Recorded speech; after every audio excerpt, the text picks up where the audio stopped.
Welcome to the Locked In Baseball Podcast. I'm William Locke. He is Luis Barranco. It is our 2026 Toronto Blue Jays team preview and prediction episode. Luis, how's it going?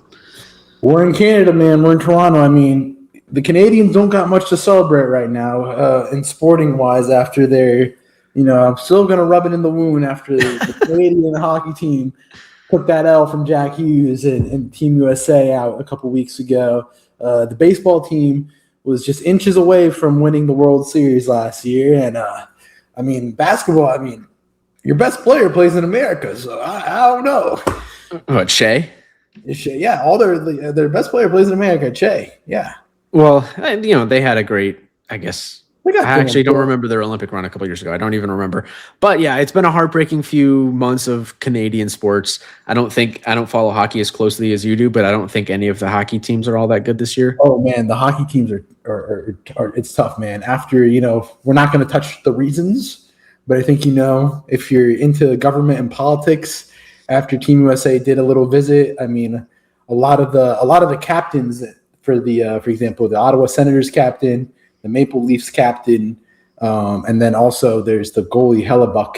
He plays in Winnipeg, so the fans were not too happy when they did the visit, and understandably so. I can see both ways. I can see both, but we're not going to touch on these reasons. This is a baseball podcast. Yeah, no, we don't have to get into it. But the point is, it's been a rough run of it for Canadian sports. The Jays, I do think, I know they are the best professional sports team in that country right now. They were so close to beating the Dodgers. They outplayed the Dodgers in the World Series last year. I think it's fair to say, but the best team does not always win. And now they're looking at another season, another 162 to get all the way back to that point. Can they do it? One of the more interesting storylines in baseball this season. They're viewed as, I think, the second best team in the American League heading into the season. They actually have the third highest win-loss over-under win total heading into the season, behind the Mariners and the Yankees. The Yankees have the best odds to come out of the American League, as they do heading into every season. The Blue Jays had a very interesting offseason. So they lost Bo Bichette, franchise legend, I don't know, but one of their favorite players of the last 10 years or so. They brought in Cody Ponce, Dylan Cease, Tyler Rogers, and they also signed Kazuma Okamoto, who's going to be playing third base for them, coming over from the NPB. Other than that, it's a very similar team from what they saw last season. So George Springer out in right or DHing, Dalton Varsho at center. Vlad Jr., the star, he came into his own in the playoffs last year, truly cementing himself as one of the best players in the league. He's their first baseman, their star player. Addison Barger in right, Alejandro Kirk, our podcast favorite, at catcher. Left fielder Jesus Sanchez. They traded with Miami. Not with Miami, with Houston to get him. Kazuma Okamoto at third. Andres Jimenez is at short now. Ernie Clement playing second base. On the bench, Taylor Heineman, David Schneider, Nathan Lucas, Miles Straw, and the rotation, which is deep. I don't know if it has that Cy Young caliber pitcher on it, but it is one of the deepest rotations in the league with Kevin Gausman, Dylan Cease, Trey Yesavage, Jose Barrios, Cody Ponce, and they brought back Max Scherzer, Mad Max. The bullpen, Jeff Hoffman, Tyler Rogers, Louis Varland, Brendan Little, Braden Fisher, Tommy Nance, and Eric Lauer. Anthony Santander is going to be out for most of the season with a torn labrum. He got surgery on that in February. And then also on the injured list, Shane Bieber, forearm fatigue. And then Bowden Francis is out for the season with Tommy John surgery as the notables there. What's your thoughts on this roster heading into the season? So, it's tough in Canada. Like I said, the Blue Jays are the only thing that to celebrate as a sports team in Canada. As six, I just looked it up and did my thing, out of 7 Canadian hockey teams in the NHL, 6 of them are in the bottom half of the league this season. Okay, wow. For a game that Canada dominates, supposedly. Who's the one that isn't? Montreal. The French Canadians. So, as I said.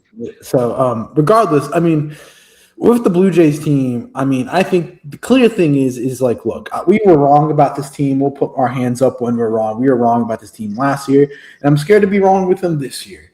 I like some guys on this team. I just want to talk about the rotation. You said that they don't have a capable arm of winning the Cy Young. I think they do. I think Dylan Cease has the upside in the right environment to win the Cy Young. Granted, he is playing in Canada, and it's the AL East that he's not going to be able to feast on what is Colorado, San Francisco, and Arizona. Two out of those one of those teams with a good ballpark to pitch in, and he has San Diego to pitch in as well. And then there's also the facts that the Rockies are not a major league level, major league average level hitting team. But now that he's in the East, I mean, he's going to have to go pitch at Yankee Stadium, which is not an easy place to pitch at. He's got to go pitch at Fenway, not an easy pitch to pitch at. And then Baltimore. Baltimore should be pretty good. And that's the only detractors. But do I think he can do it? 100%. Kevin Gausman, I mean, he proved this in the playoffs. I mean, I know regular season is different, but I care about what you did in the playoffs. And again, the sample size with this team is that we're talking about the Blue Jays. I think the regular season is irrelevant for this team. I think the goal for this Toronto team is to make it to the end of October. And he pitched really well in the playoffs. He shut everybody down that he played. He never really had a bad start. He kept the team in games, and that's what he's getting paid to do. Trey Yesavage, again, pitched really well in the playoffs. My thing is, can he be consistent over the 162 it is? Will he pitch 162? Will we see some sort of innings limit, which I think it's been teased, which William can double check me. I saw that we might see some type of innings restriction or management. And I mean, it kind of works out with the signing of Cody Ponce and Max Scherzer. So you got a front three and you got guys in the back with experience. And that's why I like Toronto a lot. I mean, Toronto has a lot of experience in the rotation, guys that have been there, and they've already learned how to play in the biggest moment. Again, they were inches away.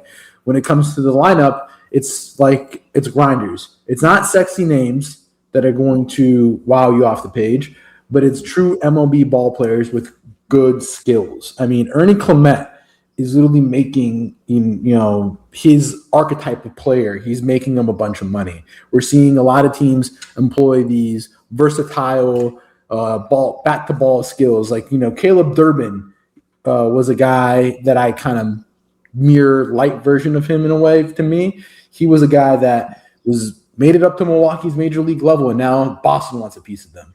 I think everybody needs an Ernie Clement in the World Series. Tied up with that Ben Zobrist type of mold.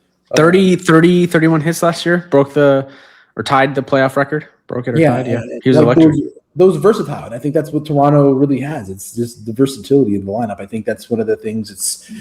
They can throw so many cards at you that it's hard to game plan. It's like you're not going to know how they're going to match up with you because they can match up in so many different ways. And I think that's the biggest benefit. Now, the other side of the book is that, a lot of these guys last year had career years. I mean, Ernie Clement going, like I said, 30 for 31 or 30, not going 30 for 31, but 30 for 31 hits in the postseason is something that's pretty hard to do. Will he be able to replicate that? I don't know. Addison Barger is an advanced metrics darling, as we know, as you can look at his StatCast profile.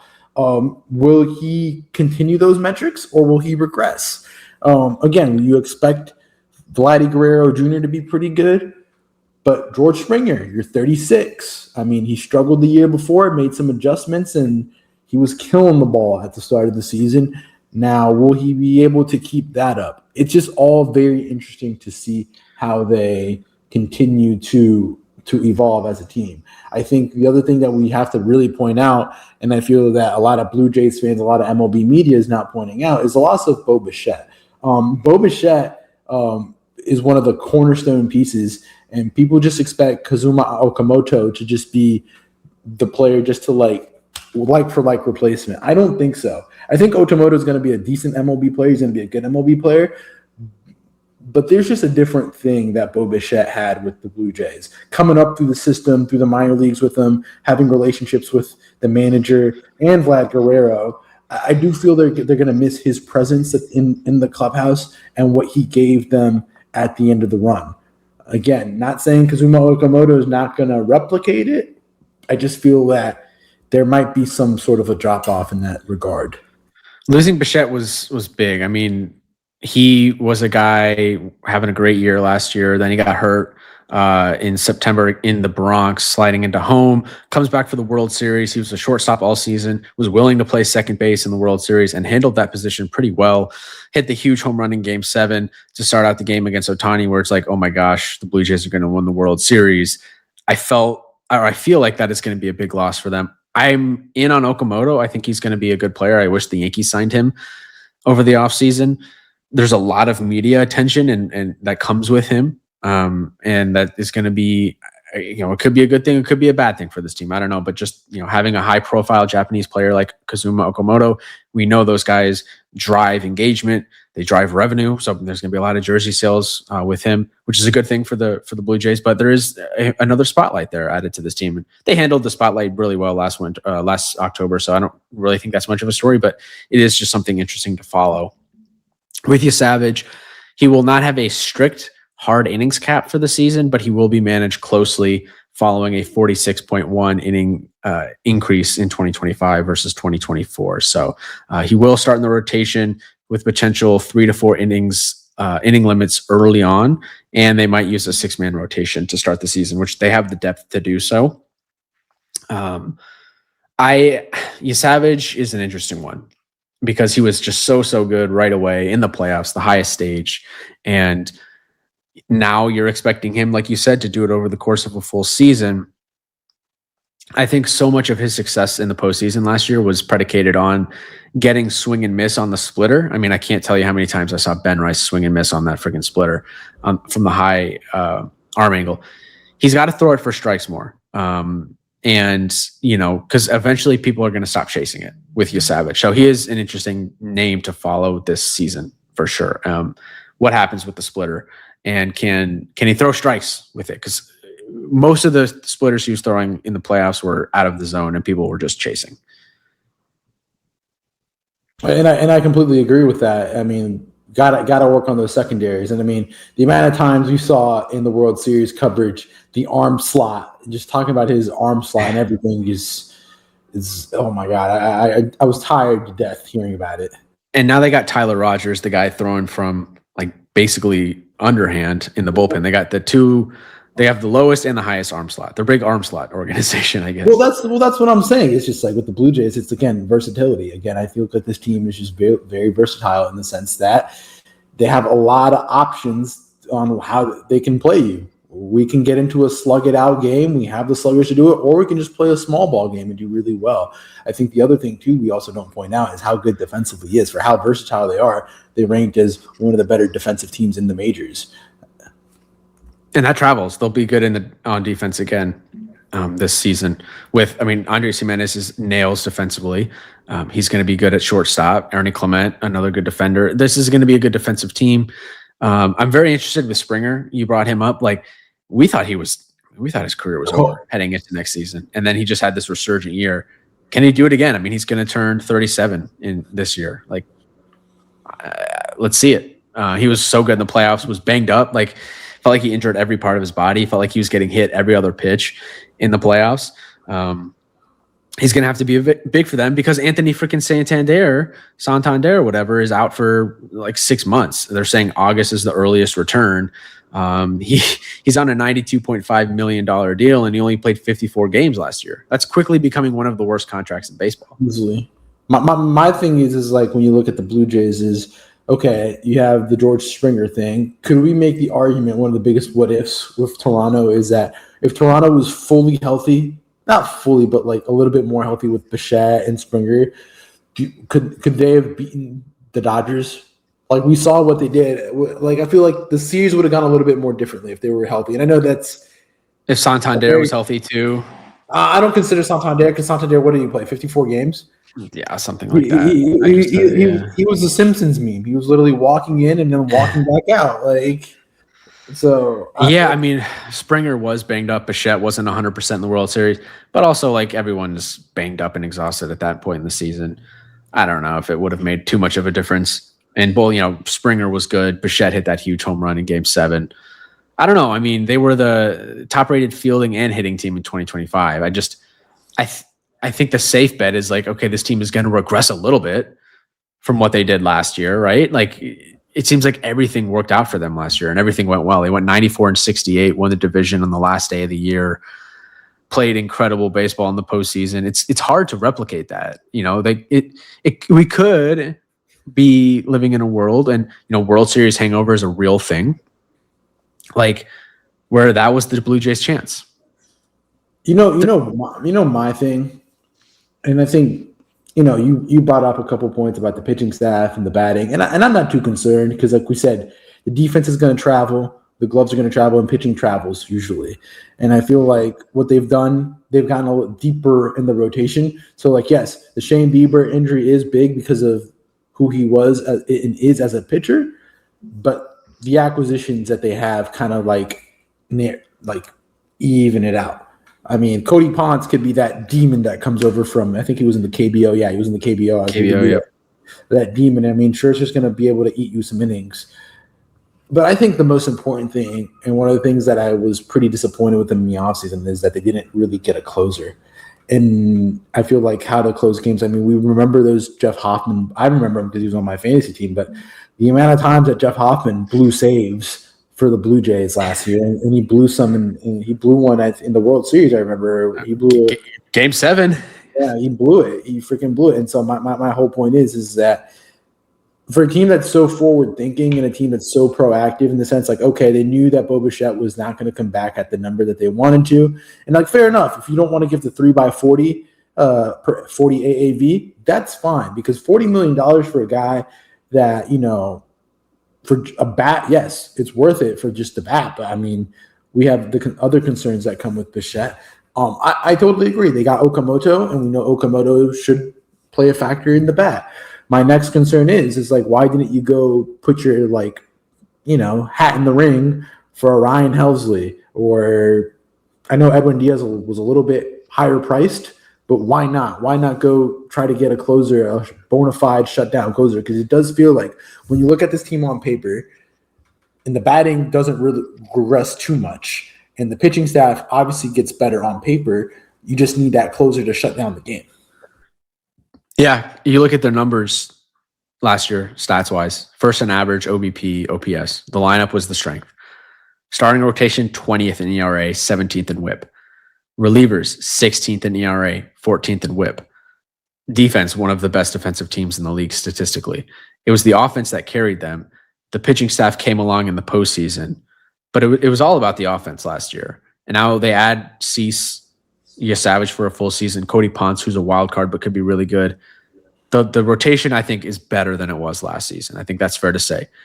The bullpens are so TBD year to year that it's really hard to put any bets on what we can expect from the bullpen this year. Why not make that financial investment? We talk about the Blue Jays being a team that's ready to splash cash and everything. Why not make that financial investment?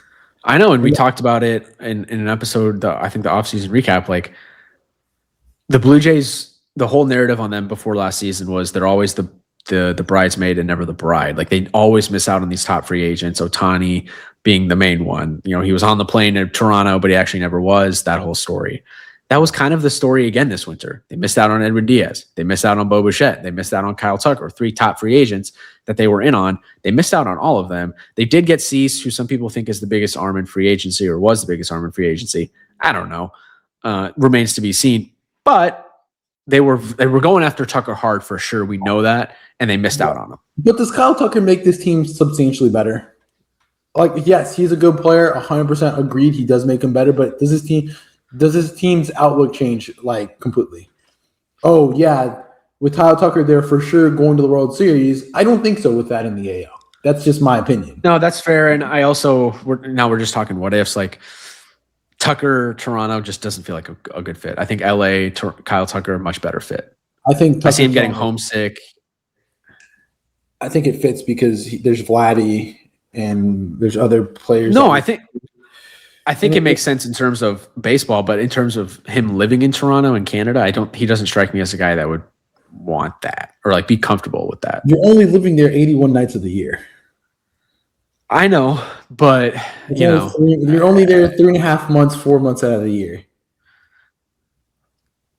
I know. It's true. But I get it. I understand. I'm just I'm not a big. I understand for some people, but just me personally, I'm not like a guy that's like, oh my god, I would hate to live in Ohio for like this. It's like the weather's terrible. I'm like, weather comes and goes.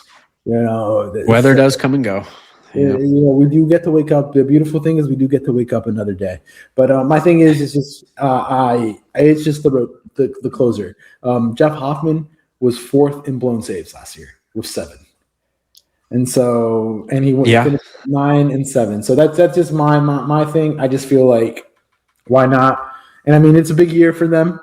Again, like you said, could last year be the last year for them? I mean, George Springer's coming off the books this year. Gosman's coming off the books. Shane Bieber's coming off the books. That's a collective about $65 million approx, just ballparking it coming off the books for next season. So yeah. It's a lot of we didn't bring up Scherzer, but I really like the addition of him. 1 year, $3 million. It was really good for them in the playoffs. I think he's just also a good veteran presence to have in that locker room. 41 years old this season.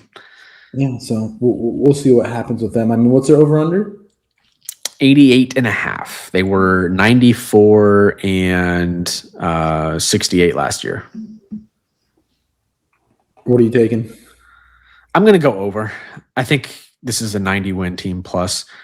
I think there's more likely for them to push 100 wins than them being in the mid-80s. So I'm going to go over. I'm also going to take the over. I think they're at 90 to 89 win team. I'm comfortable in that. Yeah, and who knows? We picked this team to finish last season, and just baseball's weird. It could be bad. Who knows? They own the Yankees. I still don't trust the Red Sox completely against this team, and the only team that would be Baltimore. And I think the AL East will just feast against the whole AL. Yeah, that's for sure. The division will cannibalize itself and crush the Central and the West. Easily. Yeah, so they'll be one of the better teams. Are they getting back to the World Series? We'll see. The AL's wide open. AL is wide open. We're both on the over. Tomorrow Sunday, we're doing my hometown team, Chicago Cubs. Hope you guys enjoyed the Blue Jays preview. Catch you guys next time. Peace out.